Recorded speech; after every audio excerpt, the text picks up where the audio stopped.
Hello everyone, my name is Dr. Joel. I'm the Adrenal Ninja, and today I want to talk to you about the best diet for adrenal health. Let me just make sure you see that a little bit better.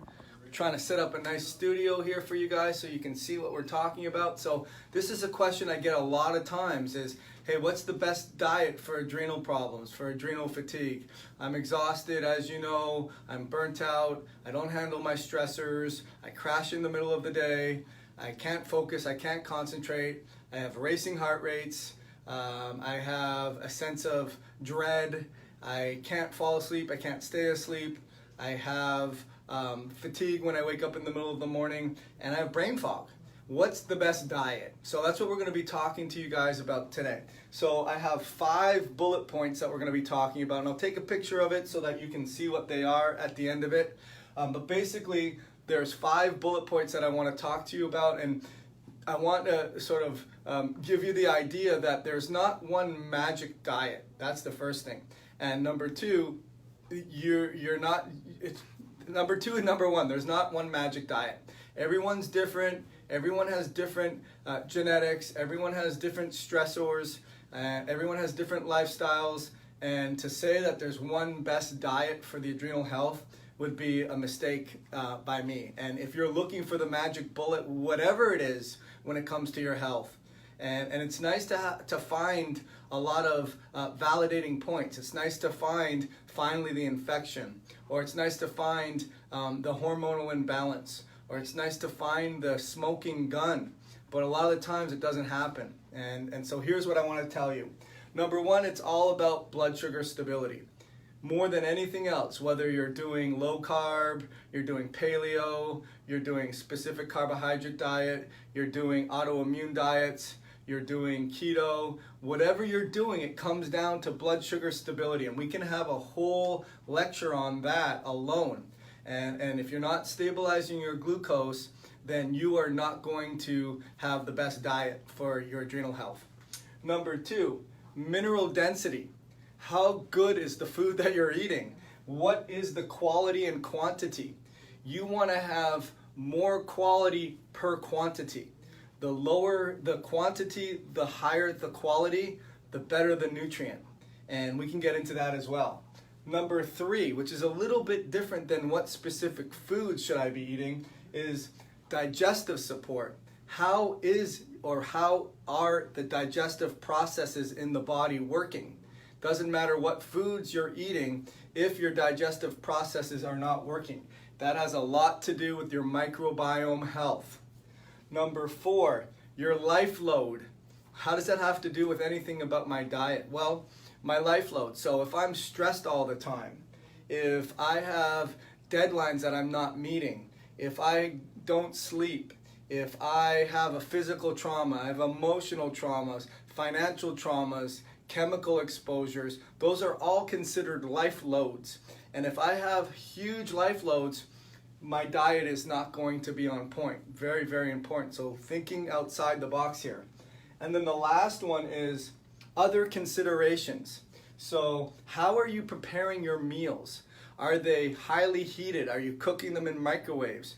Are you deep frying them? I'm guessing you're not doing a lot of that, but highly heated foods, like you go to like these pizza places, Blaze Kitchen or whatever they are, and they heat it up at 500 degrees. How do you think the constituents or the ingredients in that food are preserved?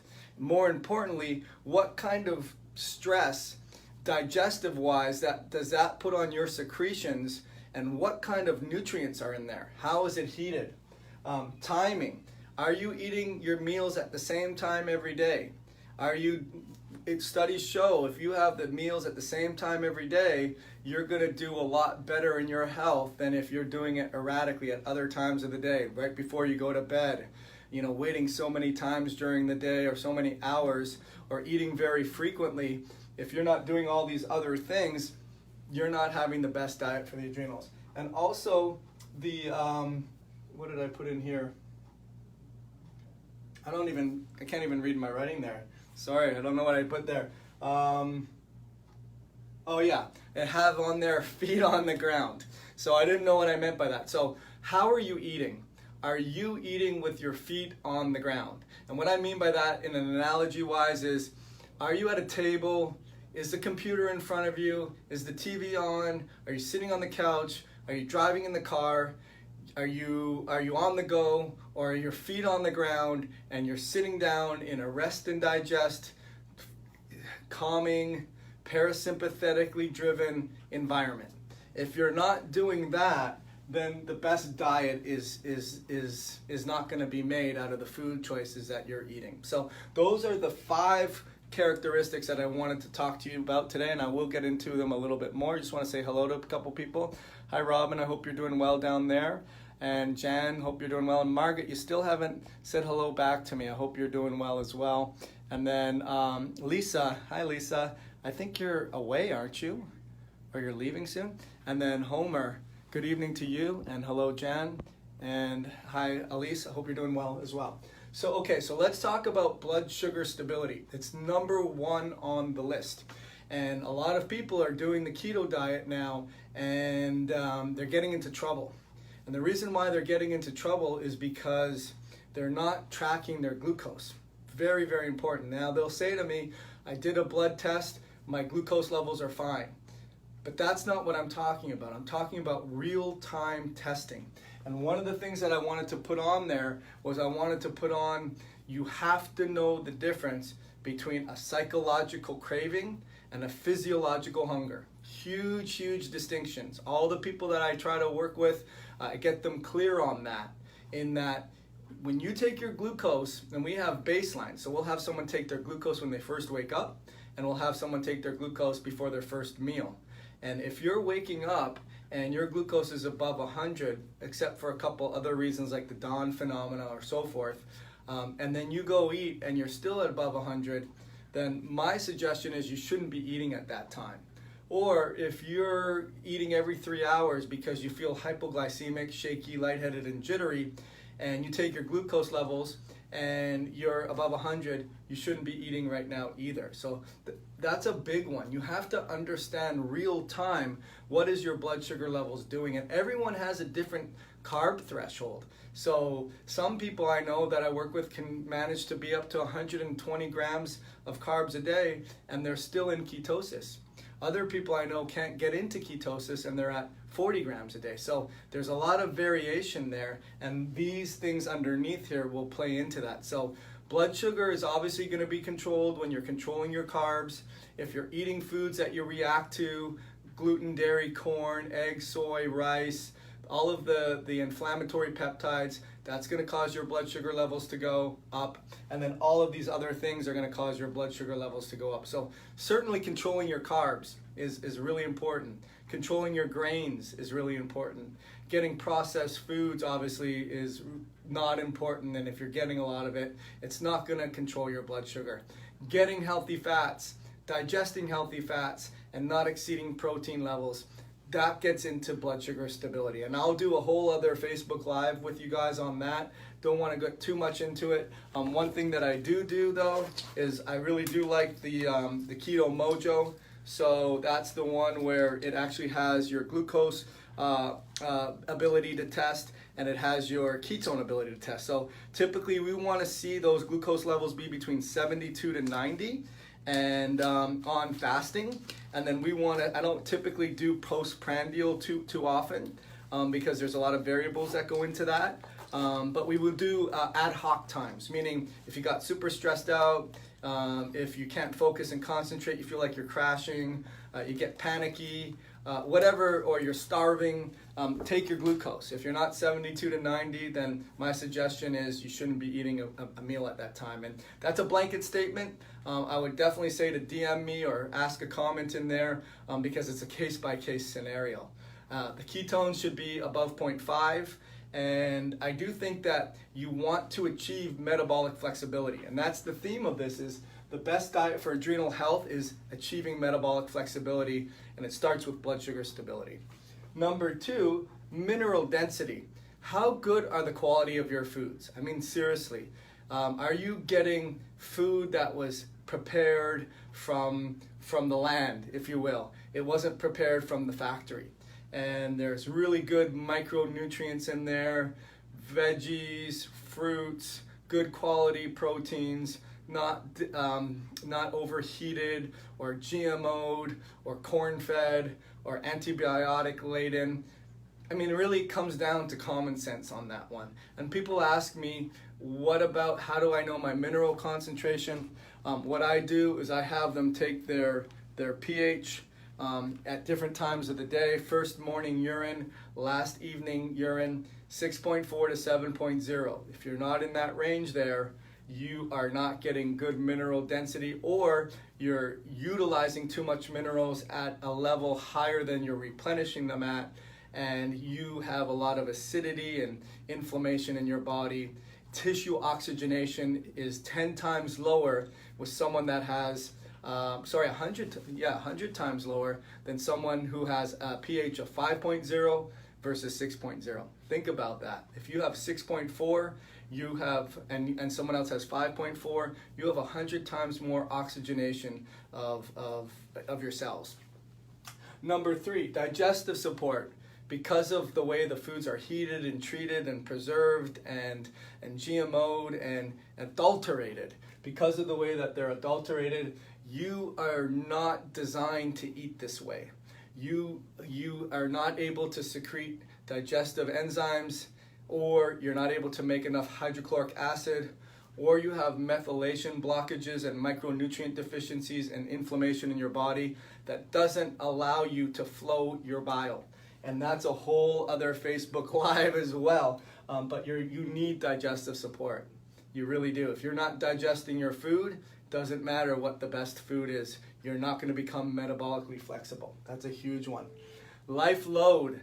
Life load really comes down to stressors and how you process your stressors and how you focus on the things that are working, not the things that aren't working. And how you are grateful and celebrate, but also how you take time to understand that if you're constantly in sympathetic overwhelm, you're not going to digest your food. You're not going to make enough secretions. You're not going to utilize the nutrients, and you're going to be minerally deficient. So life load is huge. And I put HRV. I use the Aura Ring. They have plenty of apps to test your heart rate variability, and that's a really great tool to be able to use. And then other considerations. How are you preparing your meals? I really do like the slow cook method. They have dehydrators, which are awesome to use. You know, the crock pot's really good to use. The theory is we are just not engineered to eat foods that are highly heated because it requires us to burn through our digestive secretions and lose our methyl groups, and as a result have expression of viruses and not be able to extinguish inflammatory processes in the body, not being able to repair and regenerate, not being able to break down and clear out, not being able to feel balanced and focused. Huge problems there. And then lastly, feet on the ground. I mean, I thought, okay, I'm going to give you guys the best diet advice today, and you're going to be mad at me because I'm not giving you the secret formula. But if you're always on the go, you're driving when you're eating, you're walking when you're eating, you're in front of the TV when you're eating, how many of you can't put your phone down when you're eating? And really our body's just engineered to focus in on eating and not do anything else. So those were the 5 main things that I wanted to answer. I rifled through this really quickly. More people told me to try to keep my videos a little bit shorter so that it could be a little more hard-hitting, and that's what I wanted to do. So let me see if I can answer a couple of your questions here. So I think you said good evening. We left off with hi Tammy, I hope you're doing well. Then we have Homer King, that's my problem. Sometimes I snack when I'm stressed. Absolutely. And that's the other thing too, is the timing of your meals. I have that actually in the other considerations is snacking. And I went to school for exercise physiology and of course nutrition and chiropractic and functional medicine. And you're taught to have small meals more frequently all the time when you have blood sugar imbalances or you have adrenal stress. And I think we're really flipping that on its head nowadays in terms of, yes, you'll keep your blood sugar from falling too low, But no, you'll keep your blood sugar from always being too high. And that creates a lot of problems in inflammation and overwhelming of receptors and bad communication. So it's a big one. Hi Terry, I hope you're doing well. White Orlando, what is the best adrenal diet for vegans? Kind of the same concepts, but making sure you're getting a balanced profile of your essential amino acids. And a lot of vegans are not so much vegans, they're carbitarians, and they're not getting the micronutrients, so that would be the quality and quantity ratio. They're not getting good minerals. They're not getting balanced protein, so they're not getting their essential amino acids, and they're eating way too many carbs, and they're devoid of fats. So the best one is everything we talked about, but with those concepts as well. But I snack on fruit and only organic.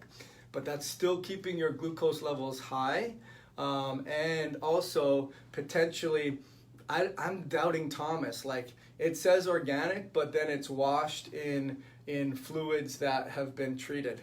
And not to be neurotic, but I don't trust that they're 100% organic unless you grew them on your own tree. Can you get the pH strips anywhere? I think so. I'll post a link, Tammy. You should be able to. They're inexpensive. They're like $10, and there's like really a roll for up to 200 uses. So you should be able to get them anywhere. These ones are called Hydrian. If you see that, they're called the Hydrian. But you should be able to get them anywhere. Any suggestions for loss of appetite? Yes, Jackie. I'd be looking at your gallbladder function, your bile physiology, your thyroid health, your digestive secretions, your methylation pathways, and your HPA axis. It's a piece of cake. Hopefully that's helpful. And Susan, I hope you're doing well as well. So if there's no other questions, I'll just make a quick summary. The best adrenal diet includes stabilizing your glucose, making sure your mineral density is balanced, making sure you have digestive support and reclaiming your microbiome, understanding the life load and the impact that that's placing on your ability to absorb your nutrients. And then lastly, the other considerations like how are your meals prepared, how are you eating them, what's the timing of them, are you having them the moment you wake up and not too far before, not too close to when you're going to bed, and then are your feet on the ground. So hope that was really helpful for you guys. Make sure you DM me if you have any specific questions that you have, or you have no appetite and you're concerned that there could be a gallbladder, methylation, digestive, HPA axis function problem, and your doctors aren't helping you and you want all that information, then DM me. And what I'll also do is I'll put a link to my schedule so that we can talk about what's going on with your health and where you want to be. And if I feel like I can help you, I'll exactly do that, and I'll tell you if I don't feel I can help you, I'll tell you that as well too. But I've been wanting to tell you that people have selective amnesia when I do these calls. They forget how bad it is, and they don't know that they can get better, or they don't believe that they can get better, or they don't feel like they have anything else to try that's different that they can get better, and they don't just feel they're deserving of getting better. And we're getting to the end of 2018, and again, I've had people that I talked to, and not just the person I talked to the other day, a year later, and they're still suffering. And that, to me, you can't put a price tag on that. And I'm always curious to know when I talk to people and they don't do the program that I suggest to them, what was the reason for not doing it? And a lot of it comes down to, I got to think about it. And I don't know what you got to think about. What are you not getting in your life? What's there to think about in that case? If you don't believe you can, or you don't believe you deserve to, or you are not passionate about getting that life back, then I can understand you needing to think about it. But I gotta tell you, there's a whole life out there for you to live, and it can be solved. You gotta use a lot of these concepts. So anyways, my name is Dr. Joel Rosen. I am the Adrenal Fatigue Recovery Ninja, and I look forward to ending your adrenal fatigue nightmare. Thank you so much.